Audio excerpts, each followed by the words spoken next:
Unafraid Show, Reister Wrong. It's your boy, George Reister in the building. You know where the Unafraid Show, where we bring the truth, the way, and the light, man.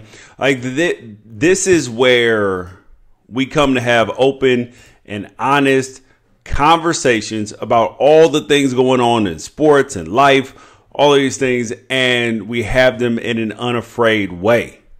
And that's the way that we do it. So I appreciate your time, appreciate your energy. We got a bunch of great things up for you guys today. But the first question is this. First question that we got up for you guys today is this. Is skipping our pro teams, skipping the White House visit, is that unpatriotic? That's the question that we got to answer today. Because, so Steph Curry, well, actually, it goes even back. It started with Steph Curry. Steph Curry and the Warriors said that they weren't going to the White House. Trump then disinvites them. And today, well, last night, we find out that the Philadelphia Eagles, who some of their players, we don't know how many, said that they weren't going to attend the White House visit with the president. And so he took his ball, cried, and went home and said, you guys are disinvited. So the question is this unpatriotic?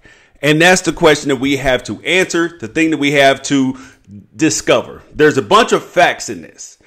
Because the one thing that President Trump did in this is that he said that this was about the kneeling, that this is why the Eagles didn't want to come. But that's not true.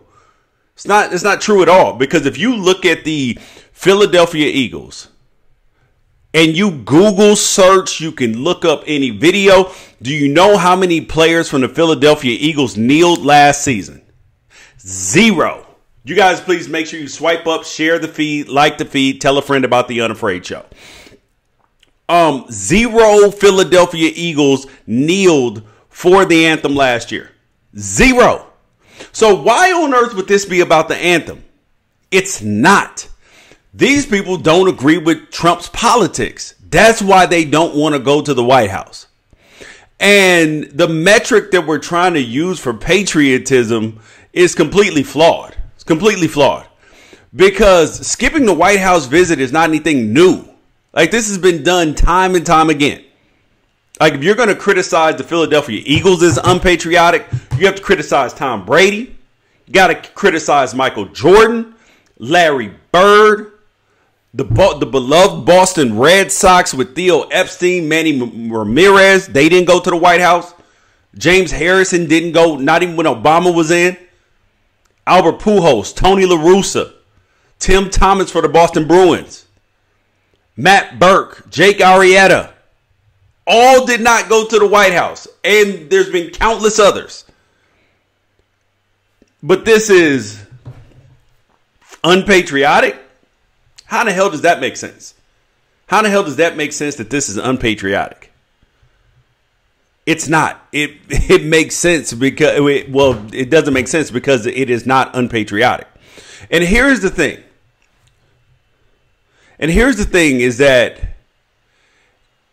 Is that we continue to hear national pundits. They insinuate that the president's view on these demonstrations during the anthem is very critical and central to the Eagles players not wanting to attend the White House. It's not true. And then to make it even worse, like, one of the worst things in sports, in news, in anything today is that you have people doing whatever they can, making the evidence fit their argument, as opposed to taking the evidence and then forming an argument. Same thing, just like if the police, if they think that they know who killed JonBenet Ramsey, and instead of actually looking at the clues, they just, no, I think it was the brother, I think it was the dad, I think it was the mom, I'm pointing it there. No, you got to go where the evidence leads you, as opposed to forming an opinion and then finding evidence to back it up.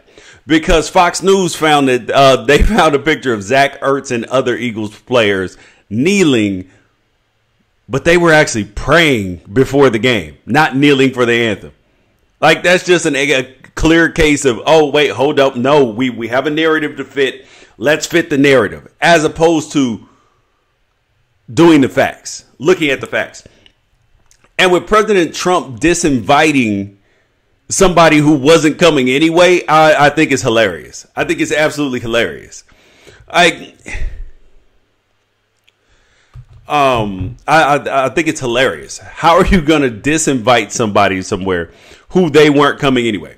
That's like having a barbecue at your house and somebody being like, listen, I'm not going over George's house. I don't fool with George at all. I don't like what he stands for. I don't like what he teaches his kids. Wife's a bad person. All these things. Them saying that and then me saying, listen, you're not invited to my barbecue, Carl. Well, Carl wasn't coming to the barbecue anyway. That's the difference. I just think that that's hilarious. Like this, like somebody firing somebody saying, hey, boss, I don't want to work here anymore. I don't like the work environment. I quit. Well, you're fired. You can't fire me. I already quit. I mean, really, like, think about this and consider all of these things. But I will say that the NFL absolutely got slapped by Donald Trump.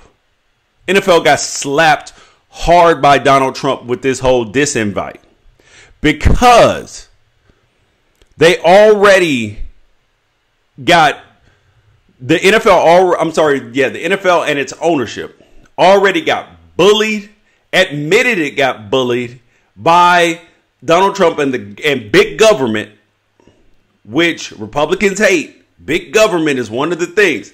Got bullied. Private sector business got bullied by big government. And about the anthem, they got strong-armed. And then turns around after the NFL does what he wanted them to do, put in a policy to make players stand for the anthem. He then turns around and disinvites the Eagles players and ownership or whoever who wanted to come. If that's not a slap in the NFL owner's face, I don't know what is. Because if you're an NFL owner, you have to realize that this is not going to stop. Like, you have given the bully your lunch money. And he's going to continue to threaten you anytime it's something that he doesn't like. And one of the questions that was just asked is about the tax break. Do I think that this has anything to do with the NFL's nonprofit status? Absolutely. He threatened their nonprofit. He publicly threatened their nonprofit status. So, yes, of course, I do believe that it has something to do with the nonprofit status. Absolutely.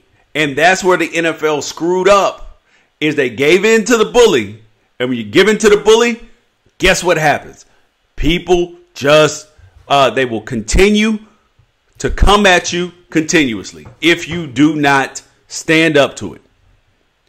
I mean that's why I always point out that this is not unpatriotic, because Brady, Jordan, Larry Bird, Theo Epstein, James Harris, Albert Pujols, Tony La Russa, Tim Thomas, Matt Burke, Jake Arrieta, all these people have not gone to the White House.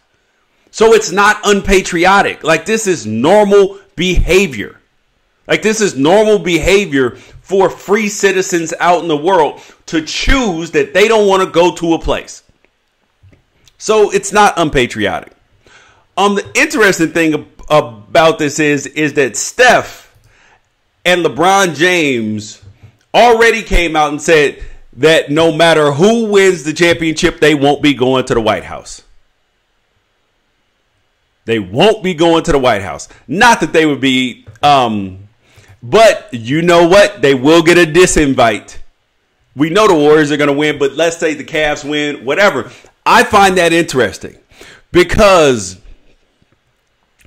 this goes into how NFL players versus NBA players look at themselves and their contracts and their league.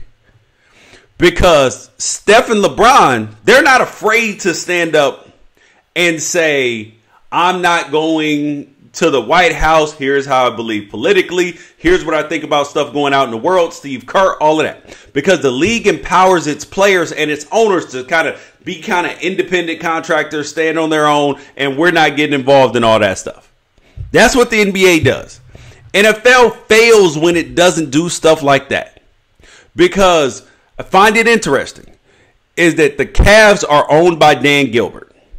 Dan Gilbert donated money to Donald Trump. Let the RNC have its national convention at his arena, Quicken Loans Arena. So he's there. But he can't force his players to do anything. He can't force them to go to the White House. He can't force them to do anything. And it's all because of how the players look at themselves. Because you got to remember this, is that NFL players, they look at themselves collectively like they still feel like that their job is a gift by the ownership. Think about this. NFL players collectively, they feel like their job is a gift by the owners. Instead of the way NBA players look at themselves, like that their talent and their ability and their earning potential is a gift to ownership. See, when you look at it a different way, it changes how you negotiate. It changes. One is negotiating from a position of power, and another one is negotiating from a place of like lack and need and servitude almost. Because yes, the owners bought the team. Yes, they made money, all these things. But there is no league without LeBron. There is no league without Steph. There's no league without Aaron Rodgers. There's no league without all the players. There's no league without them. Without the players. And NBA players figured that out. They make more money than their coaches. They figured it out. Baseball players the same way.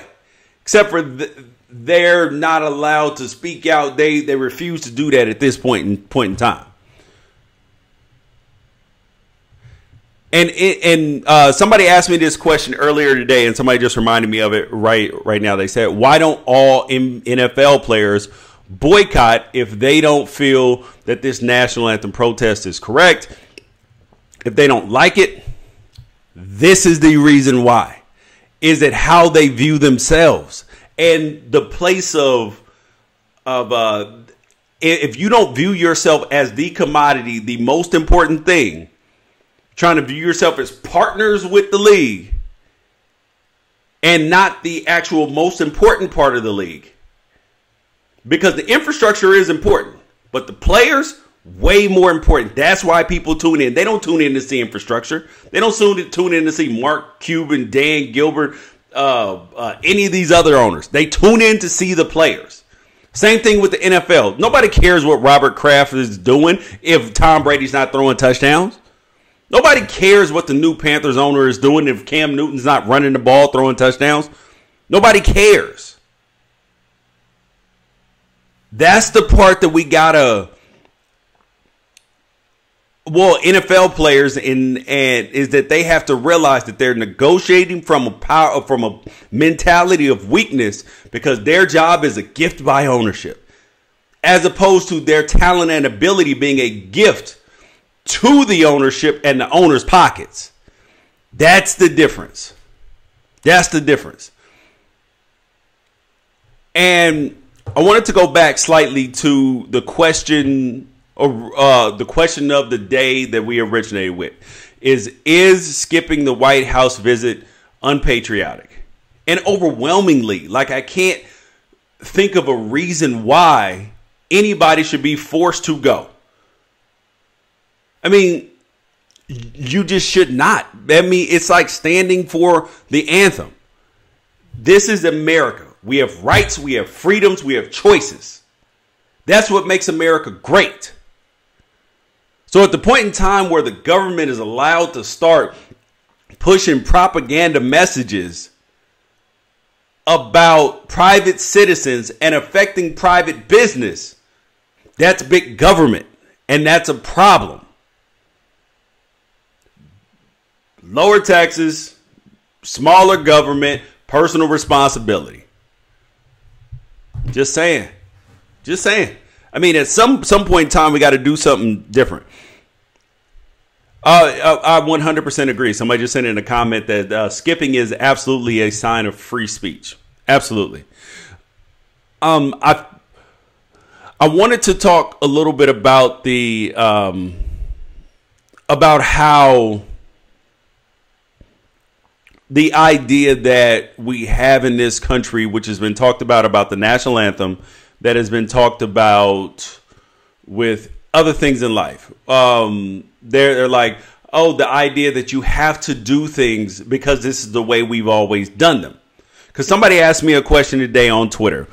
Because I saw this guy named Jacob Wall, who's like a Republican podcast. Well, I shouldn't even call him a Republican. He's a Trumper podcaster. And he asked me, and he said, the national anthem is my favorite, is my absolutely favorite song. And so I responded, I was like, even the racist third verse? And I got a comment back. Somebody asked me, they said, George, did you stand for the anthem while you were playing in the NFL? It's like, yeah, absolutely. And so this question was then, okay, so why is it a big deal now?